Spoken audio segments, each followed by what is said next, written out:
కో character Eshwar Sai wife ని. Basic గా నా హస్బెండ్ నార్మల్ గా అయితే మాత్రం మా రిలేషన్ 7 years బట్టి ఎప్పుడు ఎలాంటి డిస్టర్బెన్స్ అయితే లేదు. ట్రూత్ గా చెప్పాలంటే నా హస్బెండ్ నేను ఈ 7 సంవత్సరాలు ఒక్కసారి కూడా నేను ఎప్పుడు ఇలాంటి పొరపాట్లు ఎప్పుడు చూడలేదు. టెక్స్టులు మెసేజ్లు నా దగ్గర ప్రూఫ్లు ఉన్నాయి. చూపిస్తే మాత్రం అంటే ఇట్లా ఎలా వస్తుందంటే మరి ఆ నా హస్బెండ్ కూడా చెప్పడం ఏంటంటే తనే ఇట్లా నన్ను కొంచెం ఇది చేసింది. సో అందుకోసం అని ఏ అబ్బాయి అయినా సరే మరి ఎట్లా ఇలాగే అయిపోయింది ఇంకా అని చెప్పి తను చెప్తున్నాడు. మరి ఆ అమ్మాయి ఏమంటుందంటే నాతో కూడా చాలా మంచిగా మాట్లాడేది. సో నేను లాస్ట్ టైం సూసైడ్ చేసుకోవడానికి వెళ్ళాను అనమాట.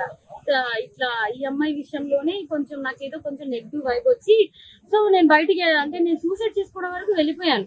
నేను నాకు బాబు ఉన్నాడు, బాబుని తీసుకొని సూసైడ్ చేసుకోవడానికి వరకు వెళ్ళిపోతే ఆ అమ్మాయి నా కోసం ఫుల్గా అంటే ఎక్కడ ఇది బాగా స్ప్రెడ్ అయిపోతుందా ఏంటి అనుకుందో ఏమో తెలియదు కానీ కంటిన్యూగా నన్ను ఫాలోఅప్ చేస్తూ ఎక్కడున్నావు ఏమైంది నాకు అప్పుడు కూడా ఏం డౌట్ రాలేదు. తర్వాత చూస్తే మెసేజ్లు ఇవి అవి అన్ని చూస్తే ఇలా రావాలి మీ అన్న రావాలి.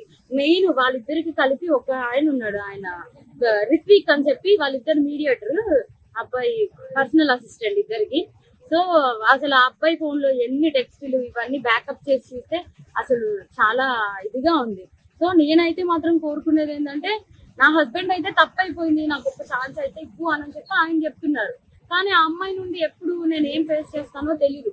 కానీ ఎందుకంటే ఇప్పుడు నా లాంటి అమ్మాయికి అంతమంది ఫాలోవర్స్ ఉంది, పైగా నాతో ఇంత మంచిగా ఉండి ఇంత చేసిందంటే వాళ్ళ అమ్మగారు రికార్డు కూడా ఉంది. నేను పొద్దున్న వాళ్ళ అమ్మగారికి ఫోన్ చేసి అడిగితే మా అమ్మాయి అంతే అలాగే చేస్తుంది అని చెప్పి అంటుంది. నా దగ్గర రికార్డ్ ఉంది, ఫోన్ స్విచ్ ఆఫ్ అయ్యేటప్పటికి నా దగ్గర ప్రూఫ్ లేకుండా ఉంది, ఆన్ చేస్తే అది కూడా ఇస్తాను.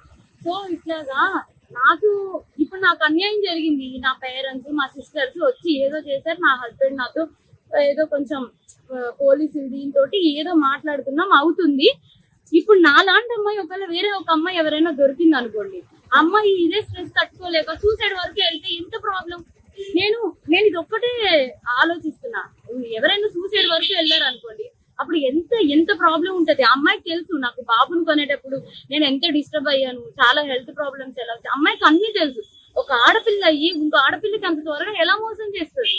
అది కూడా నా పక్కనే ఉండి మళ్ళా ఈశ్వర్ నిన్ను మోసం చేయట్లేదు, నేను అలాగా నీకోసం ఏడుచు ఇంత చేస్తూ నా హస్బెండ్ తో అసలు అది ఎట్లా ఉండగలుగుతారు. నా హస్బెండ్ కి డ్రింకింగ్ హ్యాబిట్ కూడా లేదు, అలాంటి తను డ్రింక్ కూడా చేయించారంటే అసలు నాకైతే అర్థం కావట్లేదు. అసలు ఈ ఫోక్ ఇండస్ట్రీ అంటే నేను చాలా ఈయనకి మంచి వాళ్ళందరూ చాలా మంది మాట్లాడుతుంటే అబ్బా చాలా ఇట్లా ఉంటది అట్లా ఉంటది అనుకున్నా కానీ ఇంత అన్యాయం నా వెనక ఇలా జరుగుతుంది అని చెప్పి నేను ఎప్పుడైతే అనుకోలేదు. నెక్స్ట్ ఇదేంటంటే ఇట్లాంటి అమ్మాయిని మాత్రం అసలు ఫోక్ లోకి వీటిలోకి ఎంకరేజ్ చేయకూడదు. ఎందుకంటే ఇప్పుడు నా హస్బెండ్ కి జరిగింది, రేపు అన్న రోజు ఇంకో హస్బెండ్ వాళ్ళ అమ్మగారే చెప్తున్నారు కదా డైరెక్ట్ గా మా అమ్మాయి అంతే వేయాలని చెప్పి.